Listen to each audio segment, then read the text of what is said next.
Señor les bendiga. Los invito por favor a ponerse en pie. Vamos a comenzar.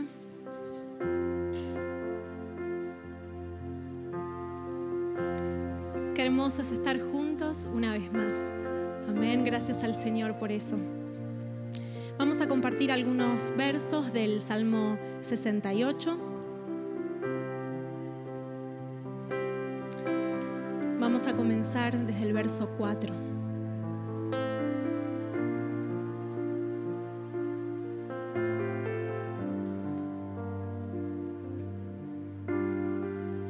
Así dice la palabra del Señor. Cantad a Dios, cantad salmos a su nombre, exaltad al que cabalga sobre los cielos.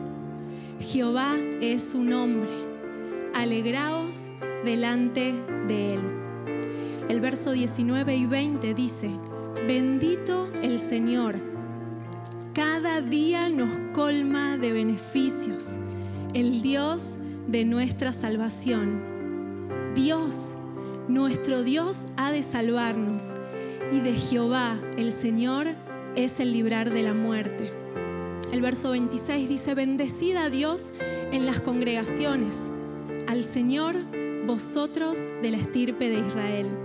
Y por último, en el verso 35 dice: temible eres, oh Dios, desde tus santuarios. El Dios de Israel, Él da fuerza y vigor a su pueblo. Bendito sea Dios. Amén. ¿Les parece si comenzamos con un aplauso al único digno? Al único digno, Señor, gracias. Gracias, gracias. Porque podemos adorarte, porque podemos exaltarte a ti. Te entregamos este tiempo, Señor. Gracias.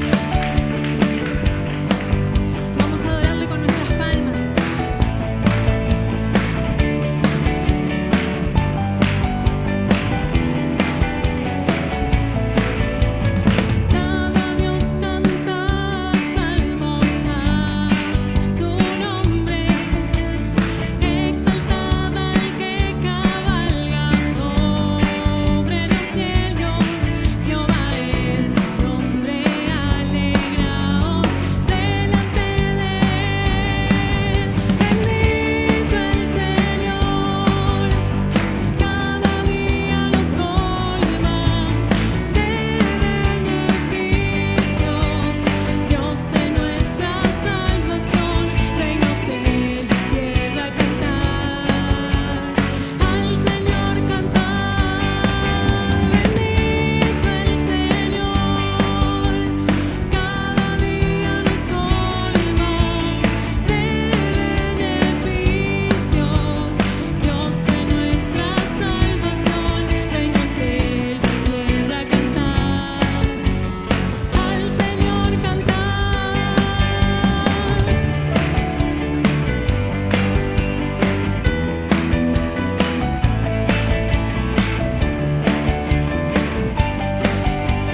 Buenas tardes, hermanos, el Señor los bendiga.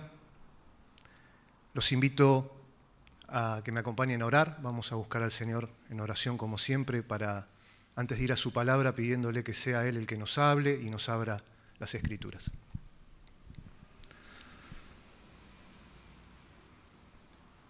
Amado Dios, queremos en esta mañana darte gracias, Señor, ante todo por la vida, el sacrificio y la resurrección de Jesucristo. Gracias por esa salvación tan grande que nos has dado, Señor, en Cristo Jesús. Estamos eternamente agradecidos.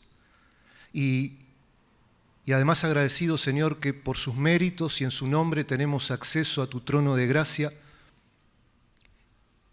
Y en ese nombre y por esos méritos es que nos acercamos a ti para pedirte, Señor, que sea tu Espíritu Santo el que nos hable, el que nos guíe una vez más, el que nos ministre por medio de tu santa palabra.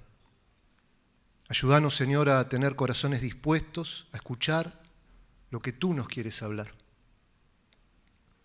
a tener corazones mansos, dóciles y humildes para escuchar la voz de tu Espíritu Santo, Señor. Nos ponemos en tus manos, nos encomendamos a ti y te damos toda la honra y la gloria por Cristo Jesús, nuestro Señor y nuestro Salvador. Amén.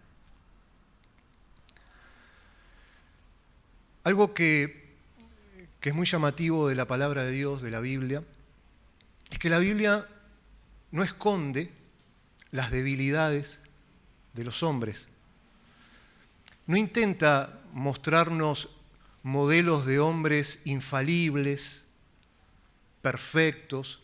Al contrario, nos muestra hombres y mujeres, ¿no? Cuando hablo de hombres y mujeres como nosotros, humanos, de carne y hueso, con fortalezas y debilidades, con aciertos y con errores, con buenos tiempos y malos tiempos, con buenas decisiones y malas decisiones.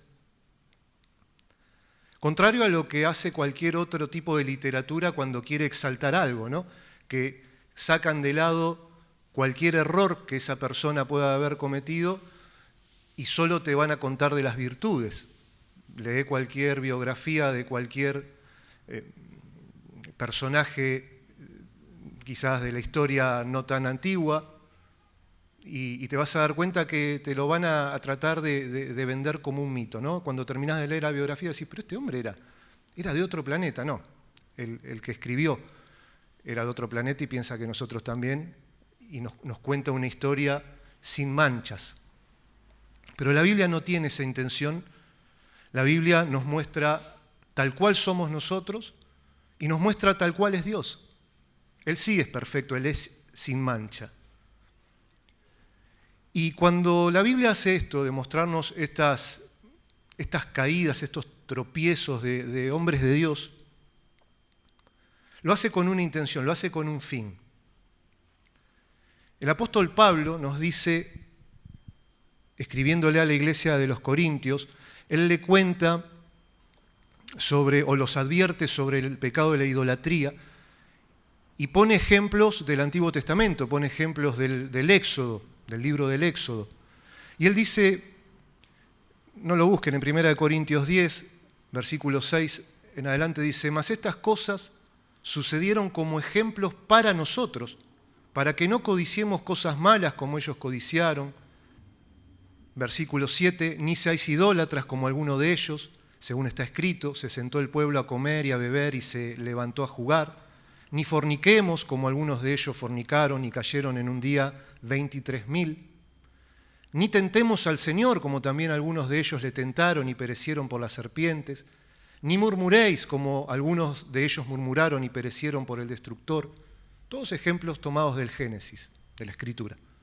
Y en el versículo 11 dice, y estas cosas les acontecieron como ejemplo y están escritas para amonestarnos a nosotros, a quienes han alcanzado los fines de los siglos. Así que el que piensa estar firme, mire que no caiga. Aquí Pablo nos da un principio que es aplicable a toda la Escritura, porque toda la Escritura es inspirada por Dios, dice también Pablo, y es útil para enseñar, para redarguir, para corregir, para instruir en justicia, a fin que el hombre de Dios sea perfecto, enteramente preparado para toda buena obra. De manera que el creyente, cuando se presenta ante la palabra de Dios, ante la Biblia, está llamado a meditar en toda la Escritura, en los 66 libros, y al mismo tiempo está llamado a tratar de extraer de esas enseñanzas, de esos ejemplos que nos fueron escritos y nos quedaron escritos para nosotros, principios y aplicaciones para nuestra vida, para nuestros días. Y eso es lo que vamos a tratar de hacer hoy. Yo los invito a que busquen, por favor, en sus Biblias el segundo libro de Crónicas, capítulo 26.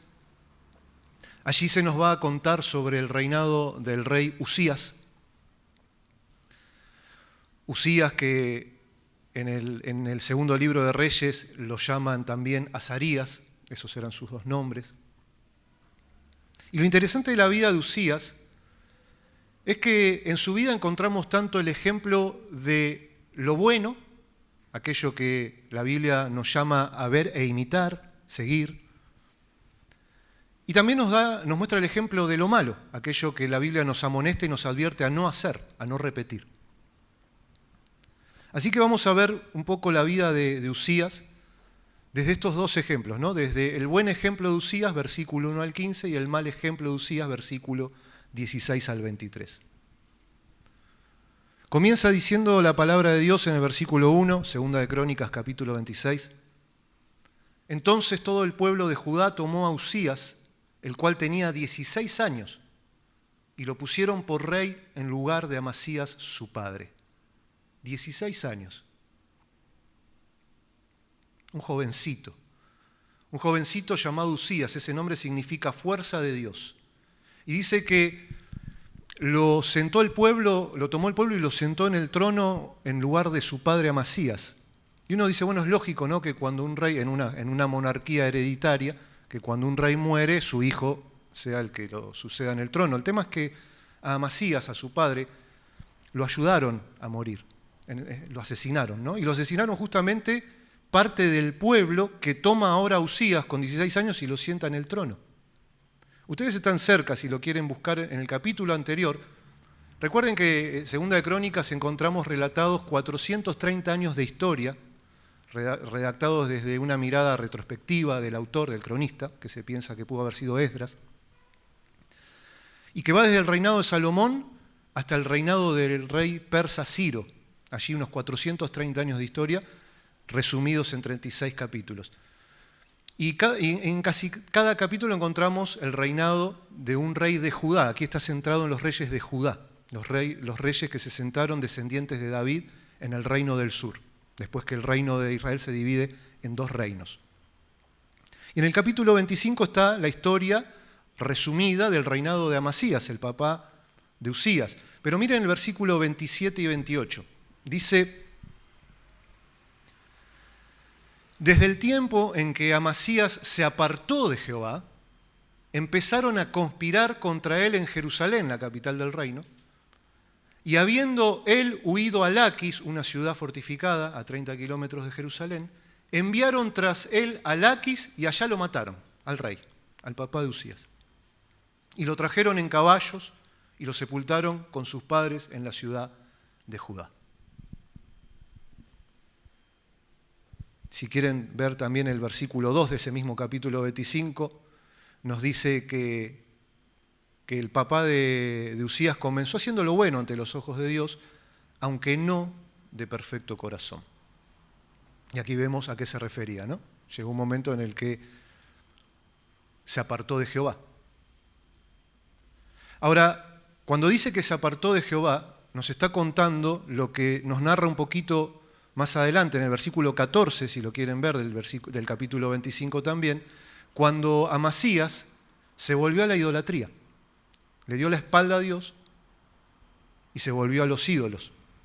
Dice versículo 14: volviendo luego Amasías de la matanza de los edomitas, trajo también consigo los dioses de los hijos de Seir y los puso ante sí por dioses, fíjense, con minúscula, y los adoró y les quemó incienso. Por esto, dice el versículo 15, se encendió la ira de Jehová contra Amasías y envió a él un profeta que le dijo: ¿por qué has buscado los dioses de otra nación que no libraron a su pueblo de tus manos? Fue a la guerra contra los edomitas, los combatió, los venció y tomó de esos ídolos y los trajo y los puso delante de sí como dioses y ante ellos se postró. Así Amasías, el papá de Usías, pasó a formar parte de una triste lista de reyes que le dieron la espalda al Dios vivo y se postraron, doblaron sus rodillas ante ídolos muertos de las naciones vecinas. Y desde ese momento comenzó la conspiración contra su vida, como habíamos visto recién. Ahora, volviendo al capítulo 26, a la vida de Usías, el hijo de Amasías, el cronista, a diferencia de como hace con casi todos los relatos de otros reyes, él por lo general comienza diciendo: de tantos años era tal cuando comenzó a reinar, y reinó tantos años, y el nombre de su madre era tal. En casi todos los relatos es así. Pero aquí comienza de una manera diferente con Usías. Es como que el cronista nos quiere decir algo que fue notable, por lo menos en los tiempos de Usías, que este rey hizo. Y en el versículo 2, sin decirnos más datos, solo que tenía 16 años cuando lo pusieron en el trono, nos dice: Usías edificó a Elot y la restituyó a Judá después que el rey Amasías durmió con sus padres. Es un eufemismo para decir que murió, ¿no? Elot es una ciudad, era una ciudad portuaria de mucha importancia comercial. Estaba situada en la ribera del Mar Rojo, muy al sur de Jerusalén. Y había estado bajo el poder del reino de Judá por muchos años, desde el reinado de Salomón, justamente, que fue el rey que tuvo las fronteras más extensas de todos los reyes. Y unos 100 años antes del reinado de Usías, otro rey, de nombre Jotam, los perdió en manos de los edomitas, ¿no? Perdió el control de esa ciudad importante. Y el cronista es como que lo primero que nos dice es que Usías edificó y volvió a tomar para sí, para su reino, esta ciudad importante. Quizás para el cronista esto era importante porque de alguna manera Usías fue el rey que retomó los límites más australes del reino, fue el que reconquistó o extendió la frontera de su reino hasta los tiempos del auge del reino, que fueron los tiempos de Salomón. Y quizás nosotros no perdamos de vista que la esperanza mesiánica estaba siempre latente en el pueblo. Cada rey, descendiente de David, que se sentaba en el reino, el pueblo diría: ¿será este? ¿Será este el ungido? ¿Será este el Mesías? Ahora, después de este dato, en el versículo 3, nos sigue diciendo, o retoma esa narrativa típica del libro y dice: de 16 años era Usías cuando comenzó a reinar, y 52 años reinó en Jerusalén. El nombre de su madre fue Jecolías de Jerusalén. 52 años, el segundo reinado más extenso de todos los reyes de la descendencia de Judá, descendientes de David.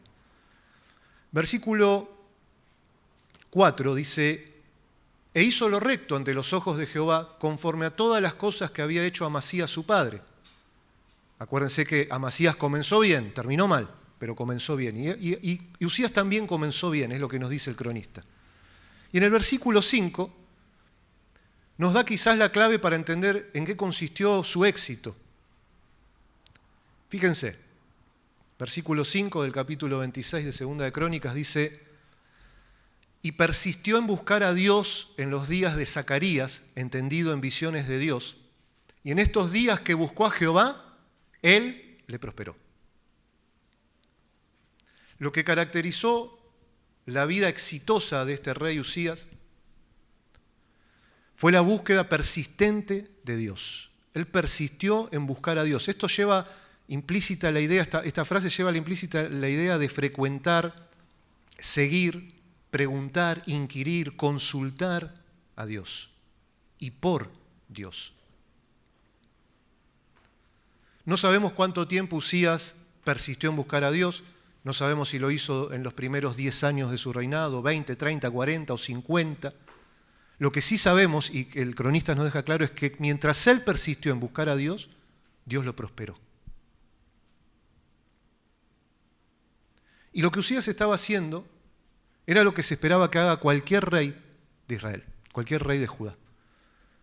Ellos estaban llamados a buscar a Dios, y no a buscarlo de cualquier manera, no a buscarlo como a mí se me ocurre, no a buscarlo por medio de ritos paganos de otras naciones cercanas, imitando otros ritos. No, ellos estaban llamados a buscar a Dios por medio de la palabra de Dios. De hecho, si quieren dejar una marquita y acompañarme a Deuteronomio, capítulo 17, Deuteronomio capítulo 17, versículo 18. Allí Dios por medio de Moisés entregó una serie de mandatos para los futuros monarcas, siglos antes de que la monarquía llegara a Jerusalén, ¿no? A Israel. Pero Dios, previendo lo que el pueblo iba a hacer, que iba a pedir un rey como todas las naciones, dice, bueno, cuando tengan un rey, el rey tiene que hacer, no puede hacer esto, y tiene que hacer esto. Y aquí vamos a ver lo que sí tiene que hacer. Versículo 18 de Deuteronomio 17 dice, y cuando se siente sobre el trono de su reino, entonces escribirá para sí en un libro una copia de esta ley, del original que está al cuidado de los sacerdotes levitas, está hablando de la Torá, del Pentateuco. Versículo 19 dice, y lo tendrá consigo y leerá en él todos los días de su vida, para que aprenda a temer a Jehová su Dios, para guardar todas las palabras de esta ley y estos estatutos, para ponerlos por obra. Fíjense que tenía el mismo mandato que tenemos los cristianos, ¿no? Y el versículo 20 dice, para que no se eleve, no se levante, no se encumbre, no se enorgullezca, no se ensoberbezca, significa, su corazón sobre sus hermanos, ni se aparte del mandamiento a diestra ni a siniestra, a fin de que prolongue sus días en su reino, él y sus hijos en medio de Israel. Esto era lo que tenía que hacer todo rey. Y Usías lo estaba haciendo. Y mientras persistió en hacerlo, Dios lo bendecía, Dios lo prosperaba.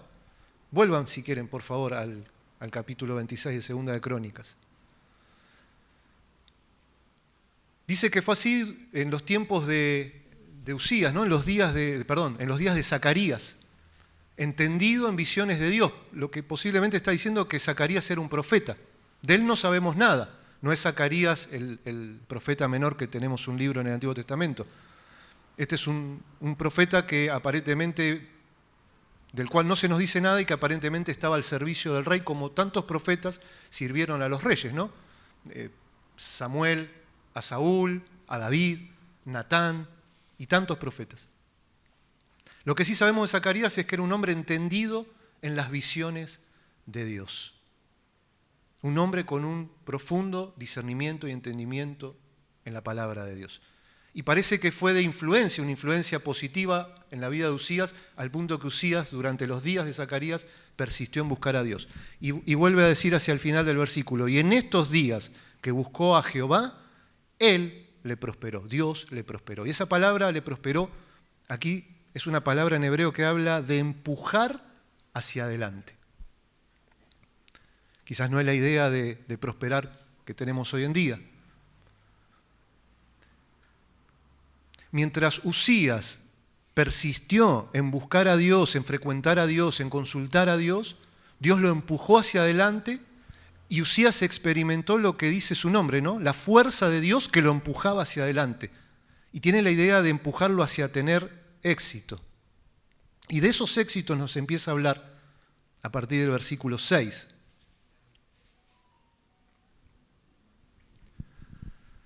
Dice Segunda de Crónicas 26:6, y salió y peleó contra los filisteos y rompió el muro de Gat y el muro de Jabnia y el muro de Asdod y edificó ciudades en Asdod y en la tierra de los filisteos. Claro, nosotros leemos esto y decimos, ¿qué está diciendo? ¿O qué tiene que ver esto? Pero tiene mucho, la cosmovisión judía, para ellos esto tenía mucho significado. Lo primero que nos dice el cronista es que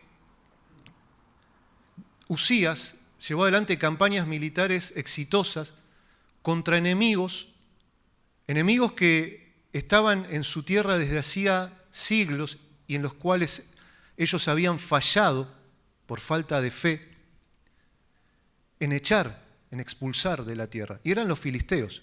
Los filisteos estaban allí como un recordatorio permanente de esa negligencia que el pueblo de Dios tuvo a la hora de poner por obra el mandamiento de Dios.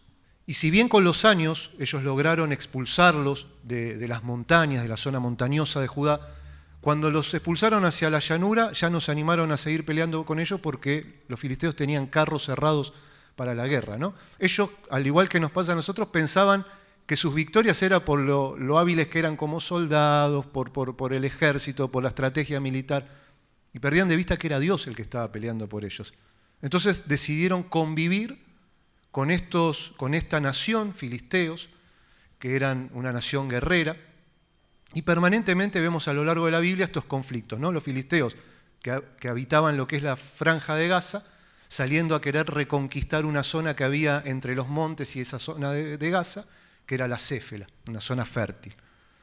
Y permanentemente hay conflictos y conflictos y conflictos entre el pueblo de Dios y los filisteos. Pero aquí dice que Usías tuvo victoria sobre eso en los cuales sus antepasados habían fallado.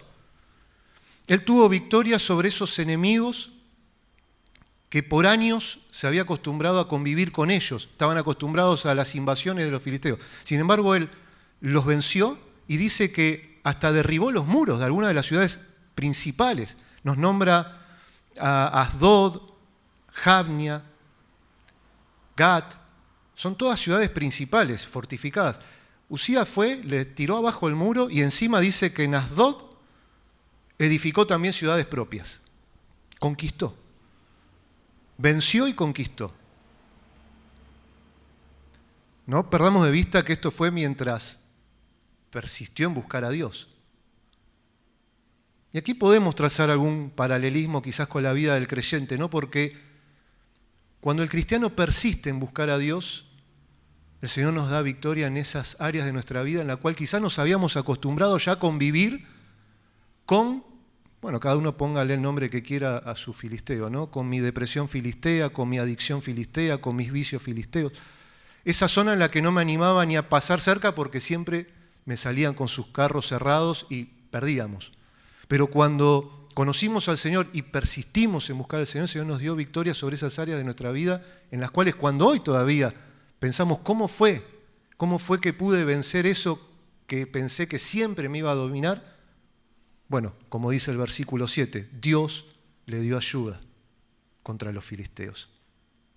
Dios nos dio ayuda contra esos enemigos a los cuales pensábamos nunca íbamos a poder vencer.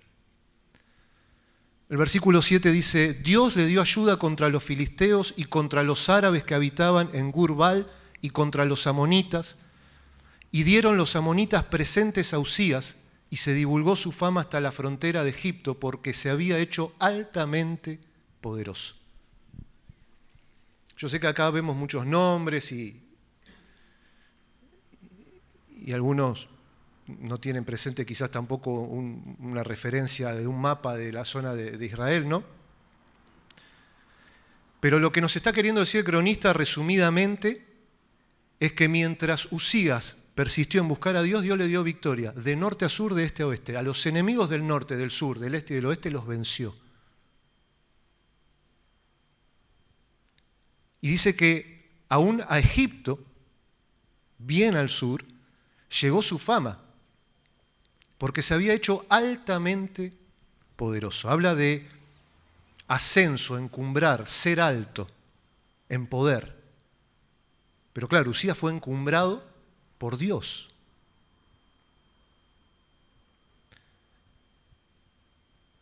A partir del versículo 9 nos cuenta que edificó también Usías torres en Jerusalén, junto a la puerta del ángulo y junto a la puerta del valle y junto a las esquinas, y las fortificó. Claro, no todo fue batallas en el tiempo, en la vida de Usías. Él también se dedicó a edificar, a construir, a fortificar la capital de su reino. Construía torres de vigilancia. Usías no se quedó confiando en sus victorias, ni en que de norte a sur, ni este a oeste lo iban a venir a invadir por su fama, sino que se dedicó a construir. Y siguiendo un poco con los paralelismos, en un sentido la vida del cristiano tampoco es solo batallar. Hay batallas, claro, hay luchas, por supuesto, algunas muy duras, sí, pero no todo es batallar. Hay un tiempo en el cual el Señor nos llama a edificar, a batallar y a edificar. Claro, primero hay que reconstruir lo que el pecado derrumbó y derribó, quitar esos escombros, y después hay que empezar a edificar sobre la roca que es la palabra de Dios. Edificar ¿qué? Nuestra casa, nuestro matrimonio, nuestras relaciones, nuestra vida. Confiando que cuando vengan los vientos y soplen los ríos, soplen los vientos y vengan los ríos y vengan las lluvias, Nuestra casa va a permanecer en pie porque la hemos edificado sobre la roca, que es Cristo y su palabra. Versículo 10 dice: asimismo, edificó torres en el desierto y abrió muchas cisternas porque tuvo muchos ganados, así en la Céfela como en las vegas y viñas y labranzas, así en los montes como en los llanos fértiles, porque era amigo de la agricultura. Uzías fue un rey fructífero. Acá está diciendo, nos está nombrando todos los tipos de terrenos que había en el reino de Judá. La Céfela, las vegas, los llanos, los montes, en todos lados él daba fruto. Era fructífero, era fértil. Dice que cavó muchas cisternas, aparentemente en la zona del desierto. Y en un sentido, así tiene que ser también la vida del creyente, ¿no? Una vida que dé fruto. Una vida en la que esa fuente de agua viva que salta para vida eterna en nuestro corazón por medio del Espíritu Santo dé fruto, el fruto del Espíritu. Amor, gozo, paz, paciencia, benignidad, bondad, fe, mansedumbre, templanza. Jesús mismo se comparó a él con una vid y a nosotros con pámpanos. Pámpanos a los cuales nos dijo que si permanecemos en él, en su palabra y en su amor, daremos mucho fruto, pero que separados de él, nada vamos a poder hacer. Y Uzías en su vida era fructífero. Versículo 11 dice: tuvo también Uzías un ejército de guerreros, los cuales salían a la guerra en divisiones, de acuerdo con la lista hecha por mano de Jael, escriba, y de Masías, gobernador, y por mano de Ananías, uno de los jefes del rey. Todo el número de los jefes de familias, valientes y esforzados, era 2.600, y bajo la mano de estos estaba el ejército de guerra, de 307.500 guerreros poderosos y fuertes para ayudar al rey contra los enemigos. Y Uzías preparó para todo el ejército escudos, lanzas, yelmos, coseletes, arcos y hondas para tirar piedras. ¿Qué podemos extraer de estos versículos, no? Creo que lo que nos quiere mostrar la palabra es que Uzías no estaba solo. El Señor lo había rodeado de hombres con distintas capacidades, distintas funciones, distintos roles dentro del reino, pero que estaban allí para ayudar a Uzías, para que el rey pueda cumplir con su función de rey, de reinar. Es decir, que una de las maneras en las cuales Dios lo empujó hacia adelante, lo empujaba hacia adelante, era por medio de otros hombres de los cuales los rodeaba para que le ayuden. Aquí nos nombra a Jael, escriba, Masías, gobernador, Ananías, uno de los jefes del rey. Después nos nombra a 2.600 jefes de familia, todos ellos varones valientes y esforzados. Y después nos dice que tenían, en el versículo 13, al cargo de estos 2.600 hombres de familia, tenían, bajo la mano de estos estaba el ejército de guerra de 307.500 guerreros poderosos y fuertes para ayudar, dice, al rey contra los enemigos. Uzías no estaba solo, porque por ahí leemos la vida de Uzías y pensamos, bueno, Uzías le dio dos palazos en la cabeza a los filisteos, le tiró abajo el muro, se puso a construir, y después se fue al sur, y después se fue al norte, y después se fue al este. No. Él estaba rodeado de otros hombres que le ayudaban contra los enemigos.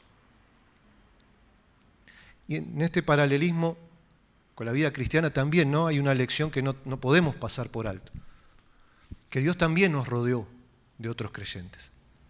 Con distintos dones, con distintas funciones, distintos roles, y que están ahí justamente para ayudarnos a que desempeñemos nuestro rol, nuestra función, y para ayudarnos con nuestros enemigos.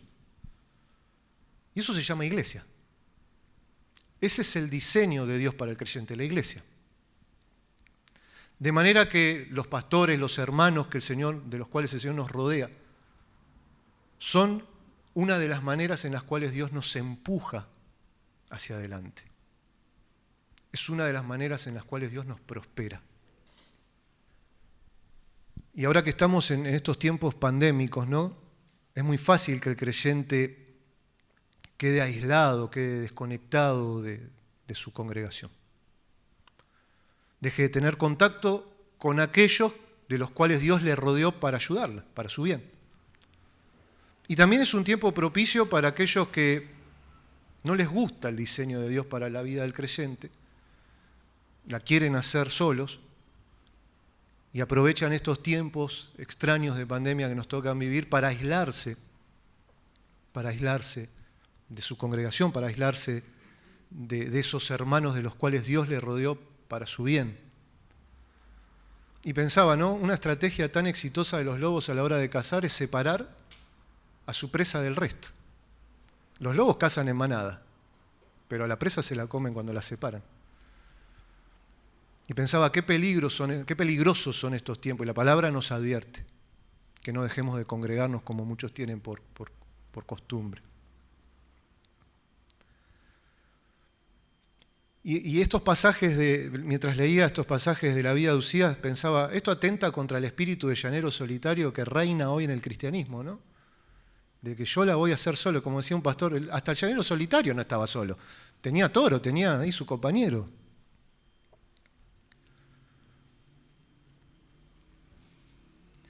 Y pensaba, el Señor nos ha rodeado de otros hermanos, de otros hombres y mujeres de Dios, que van a estar allí cuando arrecie la batalla. Porque estaban, allí dice, ¿no?, que estaban para ayudarlo contra sus enemigos. Y nuestros enemigos son el diablo, la carne y el mundo, y vamos a tener que batallar. Pero el Señor nos ha rodeado de otros que van a estar ahí en la línea de batalla, codo a codo, batallando con nosotros, y que si en el caso que caigamos heridos, no va a faltar el hermano que se la juegue y te cargue al hombro y te saque. Y si estás mal herido, no va a faltar el hermano que en amor te vende las heridas y se queda al lado tuyo hasta que sanen. Pero la palabra dice, porque si cayeren, el uno levantará a su compañero, pero ay del solo, que cuando cayere no habrá segundo que lo levante. Ay del solo. Así que no te aísles de tu congregación. Esto va para cualquiera que escuche este mensaje, ¿no? No te aísles de la congregación en la cual el Señor te puso, no te aísles de esos hermanos que Dios te dio porque están ahí para ayudarte. Ellos no son tus enemigos, van a estar ahí cuando tu enemigo venga a pelear contra tu vida. Usías no hizo todo esto ni de la noche a la mañana ni solo. Aquí encontramos un resumen de 52 años de reinado, muy resumido, donde lo vemos luchando, venciendo, conquistando, edificando, fortaleciendo, sembrando, fructificando. Y en el versículo 15, que finaliza, vamos a decir, esta primera etapa del buen ejemplo de Usías, eso que es digno de imitar, dice la palabra: e hizo en Jerusalén máquinas inventadas por ingenieros para que estuviesen en las torres y en los baluartes, para arrojar saetas y grandes piedras, y su fama se extendió lejos, porque fue ayudado, ahí está, ¿no? Fue ayudado. Esto es una palabra que habla de rodear, circundar a alguien para su amparo, para su ayuda. Y dice, porque fue ayudado maravillosamente, es una palabra que habla de milagroso, algo portentoso, hasta hacerse poderoso.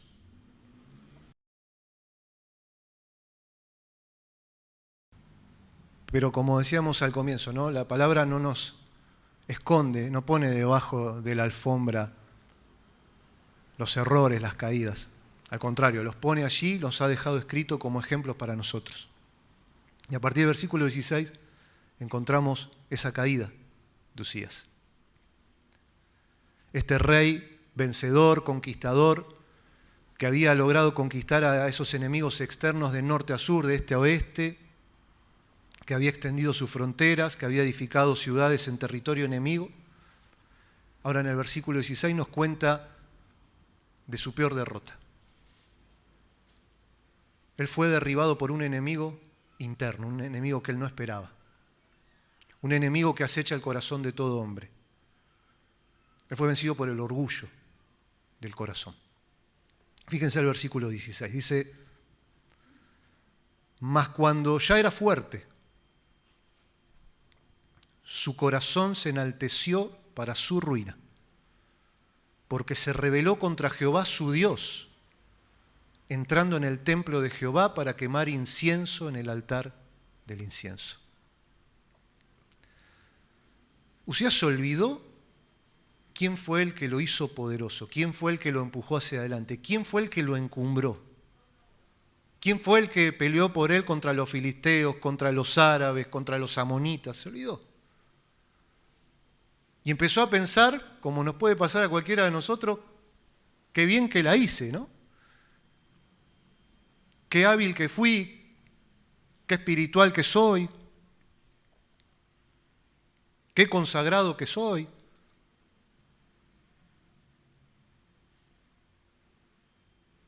Usías había levantado torres de vigilancias en Jerusalén, en el desierto, pero había dejado desprotegido su corazón. Y el ataque no vino ni del norte, ni del sur, ni del este, ni del oeste, vino de su propio corazón. Un corazón al cual él no había levantado ninguna torre de vigilancia. Y no porque no supiese o no conociese las advertencias de la palabra de Dios. De hecho, uno de sus antepasados, uno de los más reconocidos, Salomón, le había dejado escrito en esa ley que él había copiado y la cual meditaba todos los días, capítulo 16, versículo 18 de Proverbios: antes del quebrantamiento es la soberbia y antes de la caída la altivez de espíritu. Mejor es humillar el espíritu con los humildes que repartir despojos con los soberbios. Pero claro, justamente uno de los engaños de la soberbia y del orgullo del corazón es hacernos pensar que a mí no me va a pasar. Mas cuando ya era fuerte, su corazón se enalteció. Y aquí habla de elevarse, de remontarse, de encumbrarse uno mismo.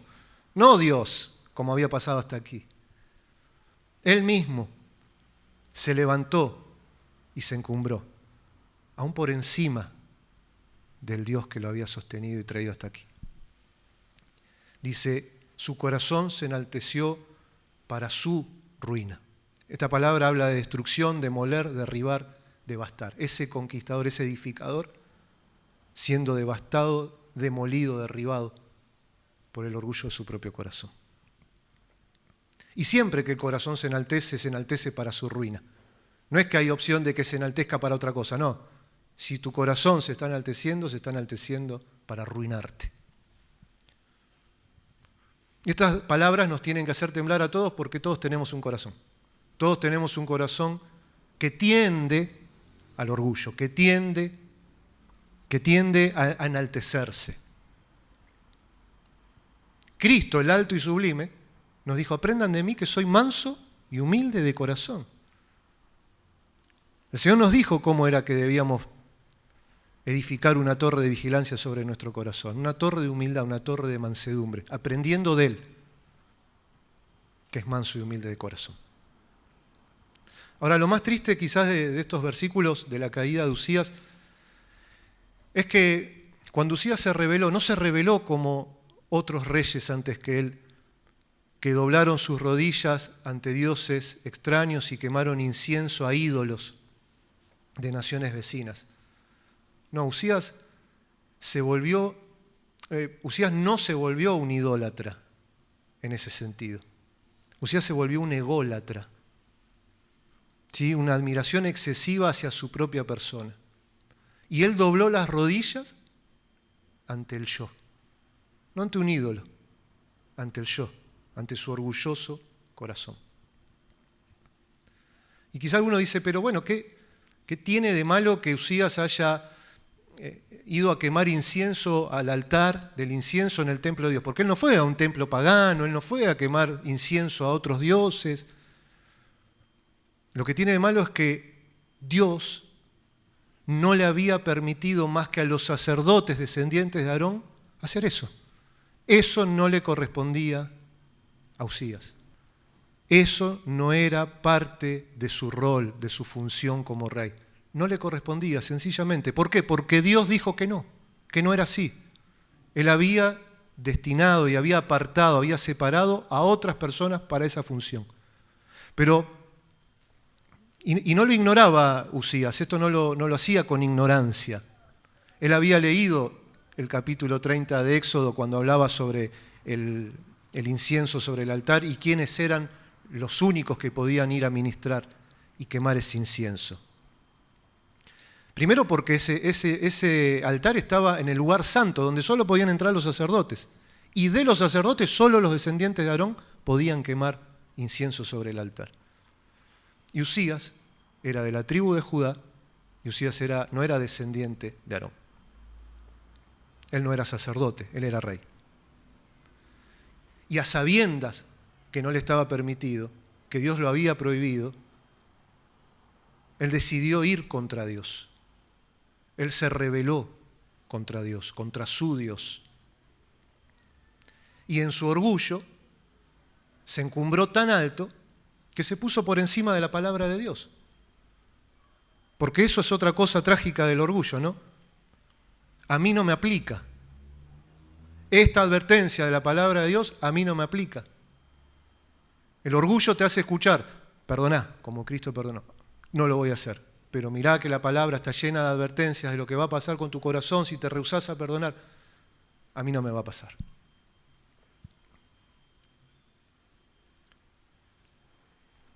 Él pensó estar por encima aún de Dios y de su palabra. Y entró al lugar santo en su rebelión y entró decidido a hacer lo que su corazón le estaba llamando a hacer, lo que él tenía ganas de hacer, aunque Dios no se lo permitía. Y cuando el creyente o los creyentes nos olvidamos quién es el que nos empujó hacia adelante, quién fue el que nos dio la victoria, quién es el que nos esforzó, quién es el que nos llevó a edificar, a fructificar, y empezamos a pensar que fuimos nosotros mismos, estamos a un paso de la caída de Usías. Y digo a un paso porque Dios en su misericordia siempre nos manda una advertencia más, una advertencia final. Siempre levanta una barrera de contención más antes que demos ese paso que nos lleve a la ruina y a la caída. Y en el caso de Usías, le mandó al sacerdote Azarías y a 80 sacerdotes más. Claro, Usías tenía la posibilidad de escuchar la advertencia o de escuchar a su orgulloso corazón. Fíjense, versículo 17, dice: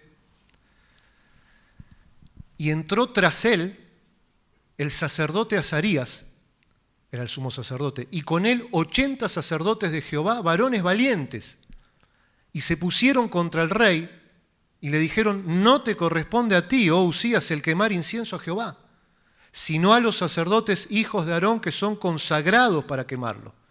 Sal del santuario, porque has prevaricado, te has rebelado, y no te será para gloria delante de Jehová. Como todo lo que hasta aquí fue para tu gloria, esto no va a ser para tu gloria. Azarías, el sumo sacerdote, fíjese que casualmente se llama como Usías, que también se llama Azarías, pero él era sumo sacerdote y él era rey. Cada uno tenía su función diferente dentro del reino, dentro del diseño de Dios. Y el sumo sacerdote sabía, de hecho le está advirtiendo: estás yendo más allá, estás pasando el límite, estás haciendo lo que no te corresponde hacer, estás haciendo lo que el Señor me llamó a hacer a mí, no a vos. Y estuvieron dispuestos estos hombres valientes, dice aquí, a oponerse a un rey poderoso, aún a costo de su propia vida. No hubiese sido el primero ni el último rey que mandó a matar sacerdotes. Pero ellos no estaban dispuestos a permitir a un rey, por más grande y fuerte que sea en esta tierra, que haga aquello que el rey de los cielos no le permitía hacer. Dios en su misericordia les mandó a estos siervos para que le adviertan a Usías lo que sabía que estaba haciendo y que era contrario a la voluntad de Dios. Y una vez más se lo hace decir de una forma muy clara: a ti no te corresponde, no te es dado a ti hacer esto. Cosa que Usías no tenga excusa. Es que lo leí pero no me acordaba, me lo están diciendo en este momento. Y ahí levanta esa barrera de contención que Dios siempre levanta cuando nuestro corazón está enorgullecido queriendo hacer lo que no tenemos que hacer.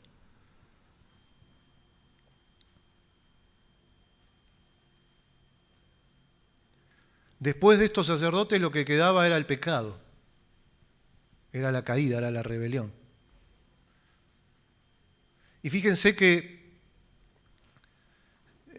los sacerdotes se lo dicen muy claro, Dios consagró a los sacerdotes para esto.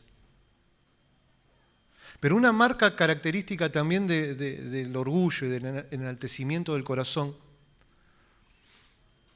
es que te lleva a desear lo que otros tienen y a despreciar lo que Dios tiene para tu vida. Eso es lo que hace el orgullo del corazón. Quiero lo que tiene el otro, pero Dios te llamó a que hagas esto, pero yo quiero aquello. No te corresponde a ti, oh Usías. Y lo más triste es que cuando el orgullo está dominando, es que aún sabiendo que lo que vamos a hacer nos va a traer la ruina, por orgullo lo hacemos igual. Porque no voy a torcer el brazo. Habrá dicho, ¿qué van a pensar los sacerdotes si me doy vuelta y me voy de acá? Yo, el gran Usías, yo el encumbrado, yo el que hasta Egipto llegó mi fama. Preferimos ser fieles al orgullo del corazón que ser fieles al Dios que nos amó. Así de peligroso es el orgullo del corazón del hombre. Sé que lo que estoy haciendo está mal, lo sé por su palabra, lo sé porque otros hermanos me lo están diciendo, lo sé porque mi conciencia no me deja tranquilo, pero lo voy a hacer igual. Voy a seguir adelante. Y el versículo 19 nos dice que lamentablemente Usías decidió saltar la última barrera de contención que Dios levantó delante suyo. Y dice, entonces Usías, teniendo en la mano un incensario para ofrecer incienso, ya tenía toda mano, él ya iba con el incensario, él iba decidido a hacer eso, lo que no debía hacer. Dice, se llenó de ira, y en su ira contra los sacerdotes, la lepra le brotó en la frente delante de los sacerdotes en la casa de Jehová y junto al altar del incienso. Miren, él podría haber escuchado lo que le decía el sacerdote Azarías y los 80 sacerdotes y haber tirado ahí mismo el incensario y decir, ¿qué estoy haciendo? Podría haberse llenado de temor y decir, ¿qué hago yo en el lugar santo si es para los sacerdotes? Y salir corriendo. Podría haberse dado vuelta y decir, Dios perdóname, qué locura estoy haciendo.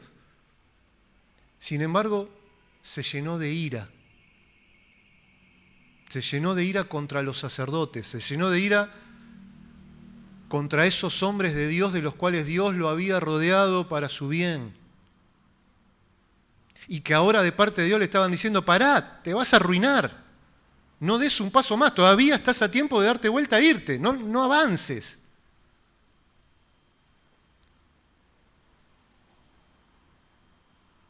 Se llenó de lo que no se tenía que llenar contra quien no se tenía que llenar. Se llenó de ira contra aquellos que le estaban advirtiendo de parte de Dios, no hagas esta locura.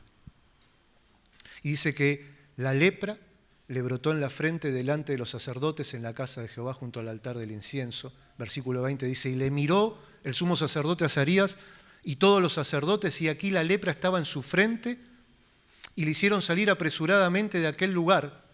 Y él también se dio prisa a salir porque Jehová lo había herido. Tremendo, ¿no?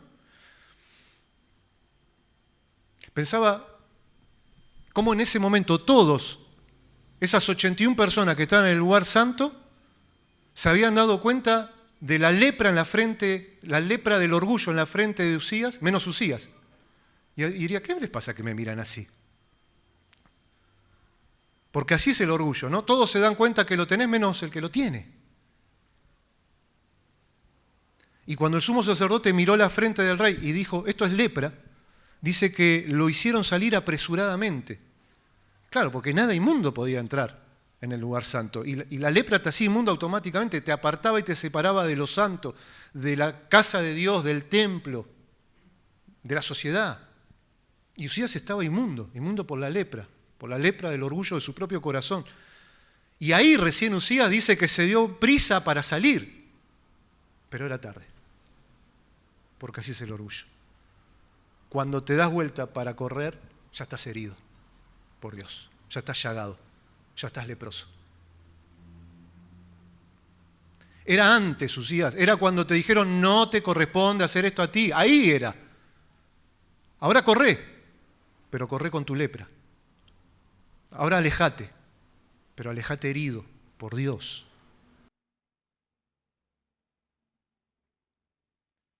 Versículo 21 nos dice, en adelante hasta el 23, así el rey Usías fue leproso hasta el día de su muerte y habitó leproso en una casa apartada, por lo cual fue excluido de la casa de Jehová.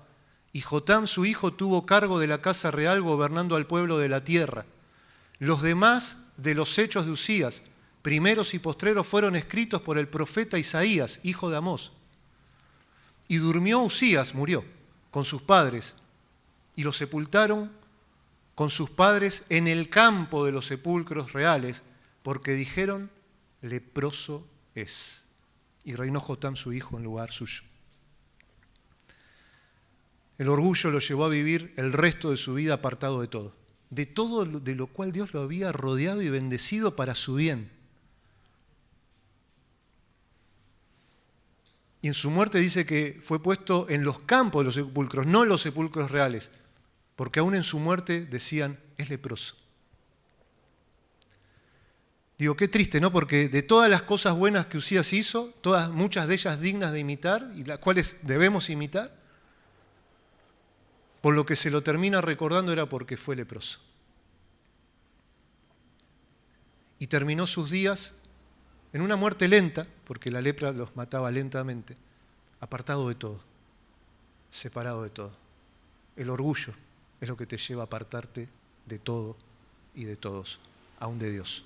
Del Dios que te fortaleció, del Dios que te levantó, del Dios que te dio victoria, del Dios que te encumbró. Y dice que de sus hechos también escribió Isaías, y los invito para cerrar a Isaías, capítulo 6, versículo 1.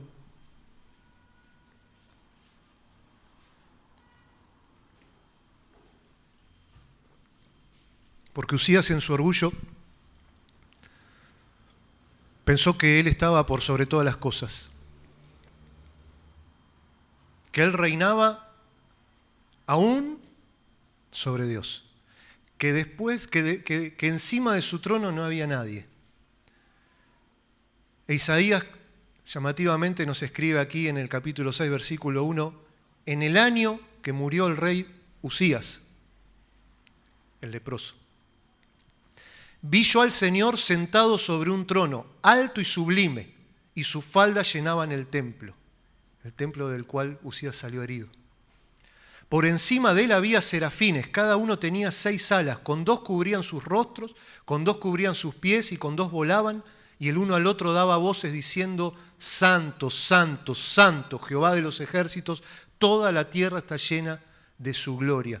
Y los quiciales de las puertas se estremecieron, temblaron con la voz del que clamaba, y la casa, el templo, se llenó de humo de la presencia de Dios. Aún esos serafines, creados por Dios para ministrar delante de su presencia, con 2 alas se tenían que cubrir los ojos ante la gloria y santidad de Dios, que en el orgullo del corazón de Usías pensó que él podía estar por encima de ese Dios glorioso y santo, santo, santo, del cual la tierra está llena de su gloria.